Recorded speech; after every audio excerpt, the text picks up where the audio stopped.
Thank you very much. Kaufman is Alive. I look at comic books new and old. Today I'm looking at an old comic book, Cerebus number 61 by Dave Sim. Is it Cerebus or Cerebus? I think it's Cerebus. We're just going to go with Cerebus. So this is the only issue of Cerebus that I've ever owned that I picked up. I just recently picked this up.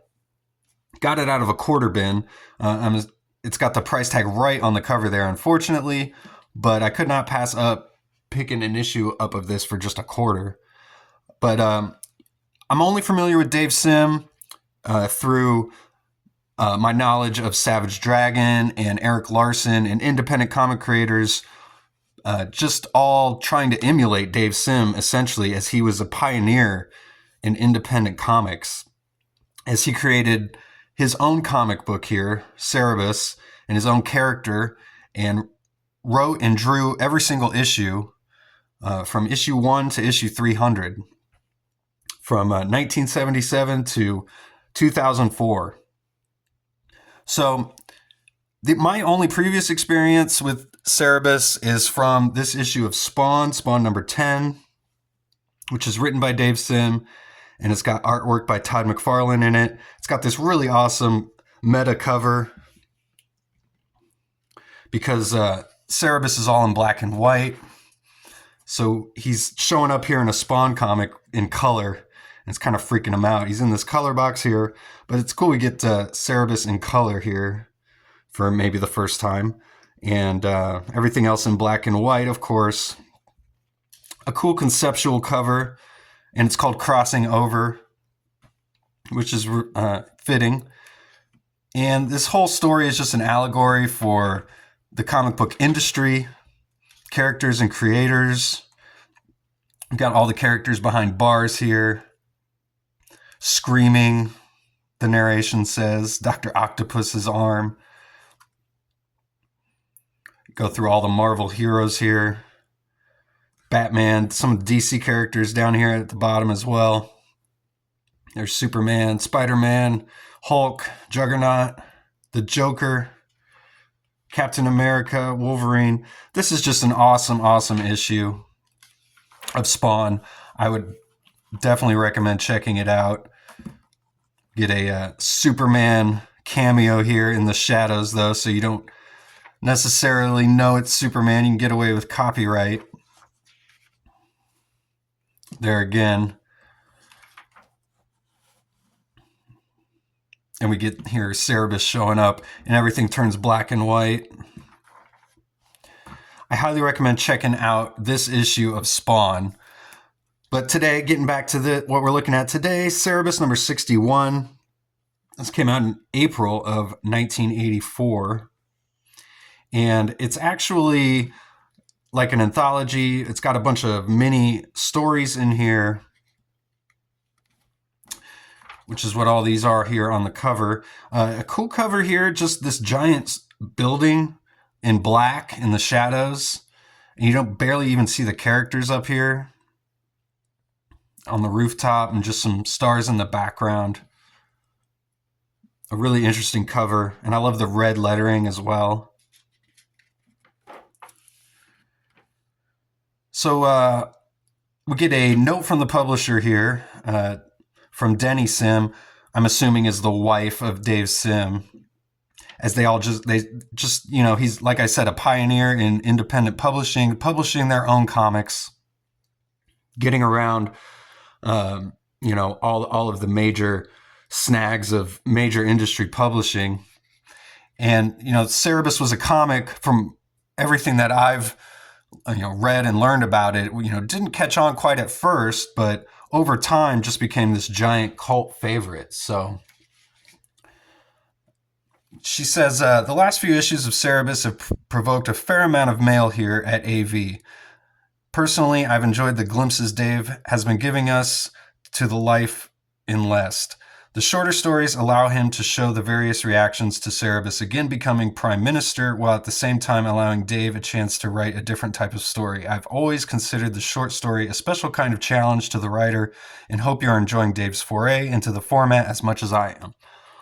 And so reading this kind of gets me a little bit caught up into what's going on, because I have no idea what's going on in the story here. But just from reading that, I know that Cerebus has just become the prime minister.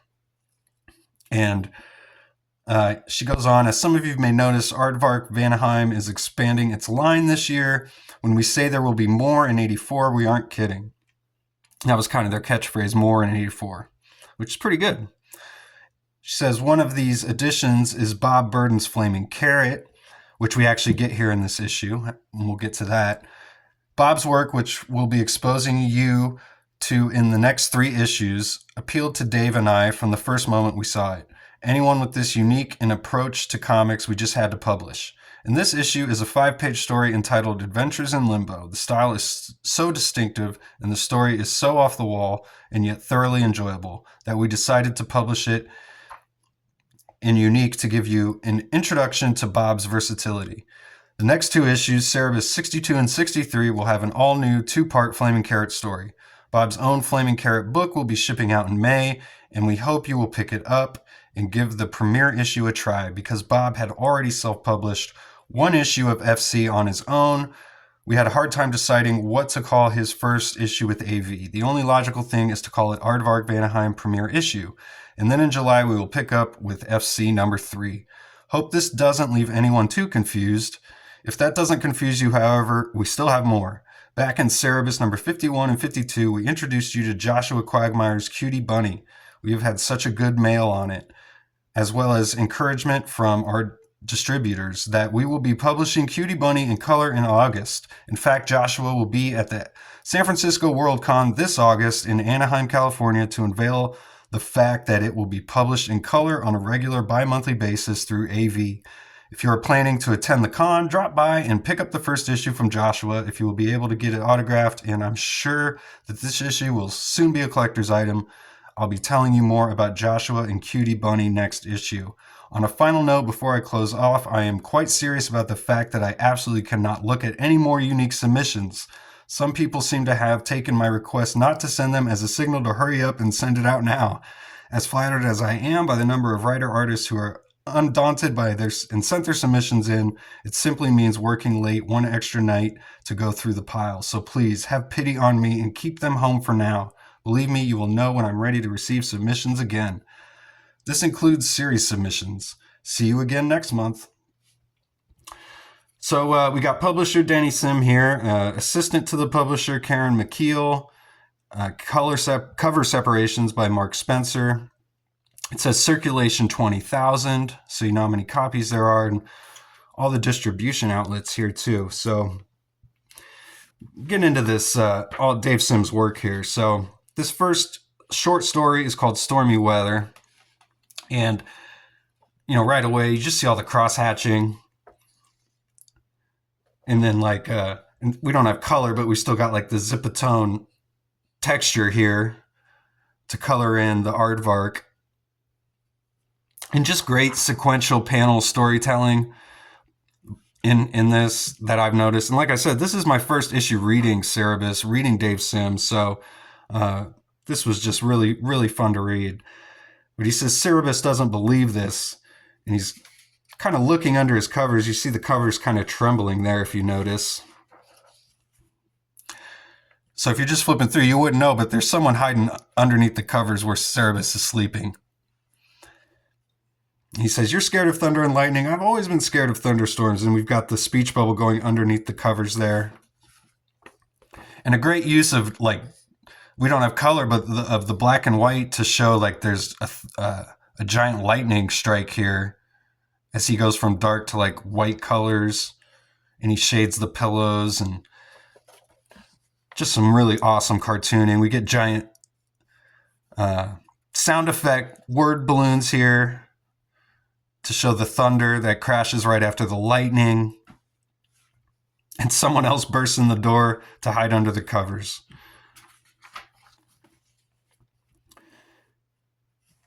Did I skip a page here? Yeah, there, I skipped a page. So then we got the second short story here is Cerebus Was. Cerebus is writing this letter, I guess, to his people, or it's like a journal or a diary, as a prime minister might do. And he's really wordy at first. He's talking about all of his problems. He's trying to figure out how he can stop Weisenhamp. He's trying to figure out what he's doing.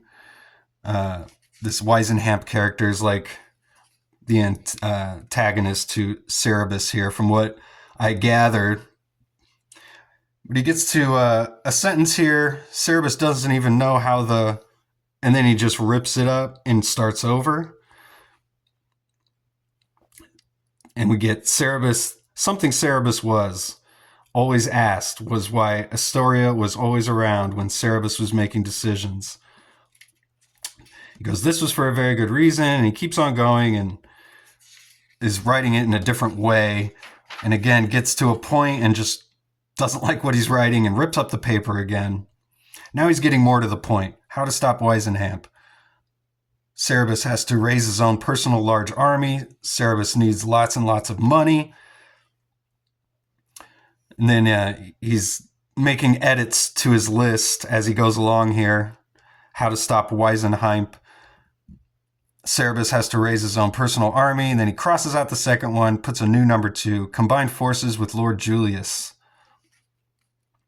He goes on, he crosses out both of those and keeps adding to it, and then eventually just crosses the whole thing off and throws the whole book down on the ground.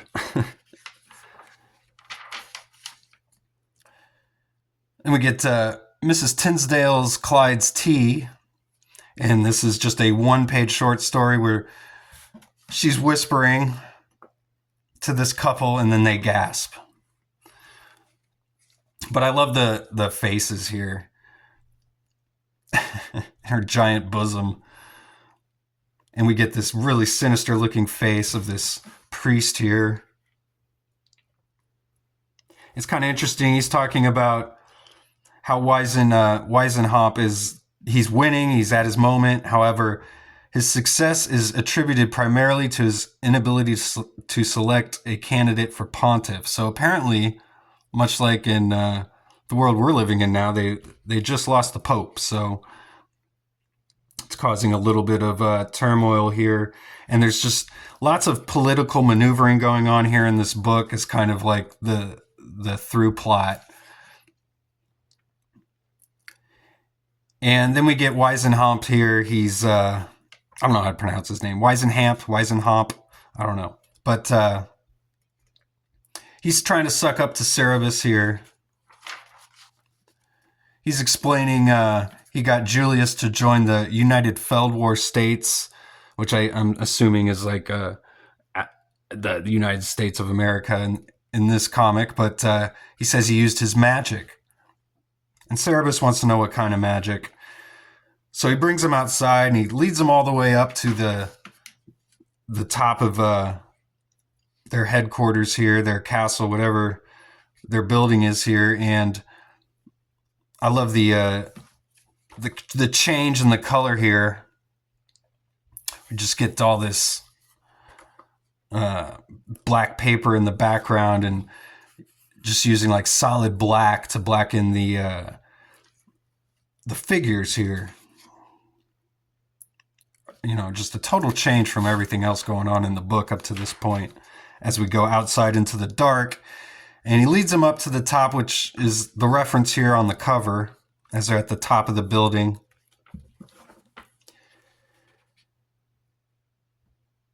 And he lights the match here and shoots off this giant cannon. We get this great double splash page. I love all the cross-hatching here. Shows this cannon going off, and we get the giant speech bubbles boom over it there. And we see where the cannon lands, the detonation there, you know, a mile away, and Cerebus looking back at him. Concerned, obviously. But he looks pretty proud of himself. And that's the end of the Cerebus story in this issue. And we get where you can pick up back issues of the book. You've got original artwork for sale as well. You can buy some posters. They've got subscriptions, the official Cerebus toy. It says sword not included, and they've got a picture of him with the giant sword. Why wouldn't you just take a picture of him without the sword? But send $15, $4.25 postage to get that toy. And then we get the Flaming Carrot story here by Bob Burden. And as we learned in the beginning of this was the first Flaming Carrot story in a Cerebus comic book. So that's pretty cool. We've got all these people flying around the city. It's just a silly story. The citizens are like, yeah, Frank, let's bust him. And the cop's like, for what? Floating around? And it says, speaking of arrest, at that moment across town, we've got the Flaming Carrot, our hero here. A guy with a giant carrot for a head with a flame on top. He's trying to bust this guy 8-Ball. He gets away. He says, hey, I always get away. We get back to the strange men just float around in town here. The gas station attendant says, this might make a good tourist attraction. And then we get some perverted humor here as the floating men just start bumping into some beautiful girls. It says, like, some in a dressing room, they just like bump into their ass. So now they're trying to arrest these men for molestation, and they're just a Flaming Carrot punches the guy, and it punches his head off, and his guts just start coming out, and they're all made of helium and sawdust. And then we get back to 8-Ball, who had escaped, and he's out in the wilderness, and he runs into this lady dancing around a garbage dump, and she's like summoning the garbage. And as he's looking upon her, the floating men come upon him. Just hilarious stuff. So we get some letters from readers as well, which is always cool to read, especially in like an independent comic book here.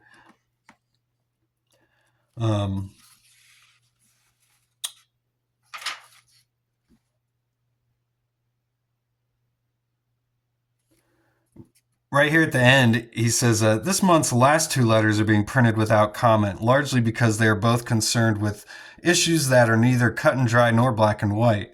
And I would welcome any free legal opinions from those U.S. fans of the lawyerly persuasion, just as letters page comments. For personal reasons, I have no interest in an air pirate style action to defend another country's freedom of the press amendments. On the first letter, and of course, any hand-wringing and gnashing of the teeth anyone else would like to contribute on either of the 2. We get a picture of Dave Sim here. But the first letter, it says, Dear Mrs. Sim, Re Wolveroach. So this is a letter to the publisher, not to Dave Sim. And it says, and Re Wolveroach, which is like a Wolverine knockoff character that they had put in to Cerebus. So it says, we represent the Marvel Comics Group, a division of Cadence Industries Corporation, which, as you know, is the owner of the comic character Wolverine. It has been brought to our attention that your company has published several issues of a comic magazine entitled Cerebus, featuring a character named Wolveroach, which would appear to be an attempt to parody Marvel's Wolverine character. Although it may be permissible under certain circumstances and with adequate safeguards to avoid possible confusion, for one publisher to make a one-time parody of a cartoon character belonging to another, any such limited rights does not include the publication of a continuing series such as published by your company. Cerebus issues 54, 55, and 56. The unauthorized use of a character whose name and appearance are very similar to Marvel's Wolverine character constitutes an infringement of Marvel's copyright, trademark, and other proprietary rights, and is likely to cause irreparable injury and damage to Marvel, We accordingly demand that no further use be made of your Wolveroach character, or any other character with a name appearance similar to Marvel's Wolverine character. Please be advised that any further publication or other use of the Wolveroach character will be considered a continued willful and deliberate infringement of Marvel's rights for which your company will be held fully accountable. We trust that you will comply with the foregoing request and that you will respect Marvel's rights in its Wolverine character in the future. Very truly yours, Kenyon and Kenyon, Stuart J. Sider. So, a letter from Marvel's attorneys there, which is hilarious that he printed it. And we get some ads for some other underground comics here. We got Dope Comics, Gay Comics, The Spirit, Will Eisner's Quarterly, Harvey Kurtzman, and Will Elder Goodman Beaver. So some classic ads here by Kitchen Sink Press. And then the final letter here is pretty funny, so I'll go ahead and read it. It says, Dear Dave, I'm writing to you as a big fan of yours, but I'll cut through all the crap right now, Dave. I've got all 5 Swords of Cerebus and 24 of the normal issues. There's only one major snag. That is, that I've only paid for one of them, a normal issue. All the others I have were stolen by me. I did not steal them directly from you, so you made your nice little profit. I wanted to say, however, that I am now deeply sorry for it. Somebody out there is out $60.40. I like that he actually added up how much he actually stole. He says, I feel like a piece of shit. I guess I won't linger on how I stole them, but I will tell you how doing something that bad always comes back to you. I love your comic now, even though I don't understand most of it and I can't get it anymore. Here's my story. I had been big into comics since young ages, 1980, and buying comics never seemed to be a hassle because my income was severely limited and I could only buy big name comics. I had never even heard of the words direct only. When my passion for them grew, I learned of comics not to be had in any normal drugstore. Then my income grew, and I easily found a nice little place that had everything. Great, I was in heaven. I bought all the titles I could, and the cost that I used to be $2 or $3 a trip became $20 to $25 a trip. As you could tell, I was addicted. Most of the comics then cost around 60 cents to $1, and that's all I really needed. Then I started looking over the underground shelf, and at first I screamed the prices were astral.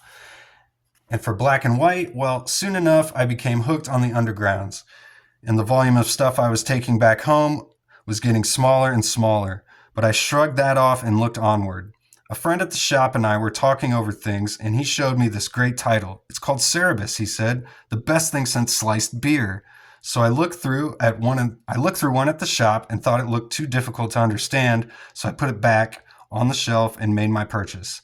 Then in early summer, something came over me and my collection just wasn't growing fast enough. I had wanted all these neat titles, but buying them meant not buying that stereo I wanted. A thought came up. Hey, I say, why not rip off the comics and watch the collection grow? So I began, and life was peachy, or so I thought. I one day spotted all 5 swords sitting pretty on the shelf. Now's the time, I thought, to begin Cerebus, because if I can't read it all at once, I'm bound to know what's happening. I got them free of charge the next time I came in. I got 29 through 54. I would then collect them as the months went by. Finally, in September of '83, I got caught. Luckily, I was too young to get arrested and only had to pay for the comics I stole. My parents took all my comics and wouldn't let me buy any more. Recently, I snuck my Cerebus out of hiding and began the stories. I love it, but I know now that I shall be hated by you, and I can never feel good about looking at a copy of Cerebus or say something nice when I hear your name at a convention. I will always love those stories I own. Well, I just say I own them, and love all the others I hope to get my hands on legally. I am happy to say I will be getting the money to the shop soon. I will always be, however, the boy who stole your comics. I wish to remain anonymous so that if I ever meet you, you will be the same to me as everyone else you meet. And we get a Cutie Bunny ad here down at the bottom. with a nice little drawing of Cerebus here. I just love that letter. Really funny stuff. And we get original artwork for sale from issues of Cerebus. They got $50 pages, $75 pages, and $100 pages. And a running, tally of what they still have in stock here on the final page. And as we were reading about at the beginning, here's all the other comics they've got coming out, even more in 84. Normal Man by Jim Valentino here. Flaming Carrot. Neil the Horse. So yeah, Cerebus number 61. This was a really cool find. Really fun to read. Thanks again for watching. Go read comics.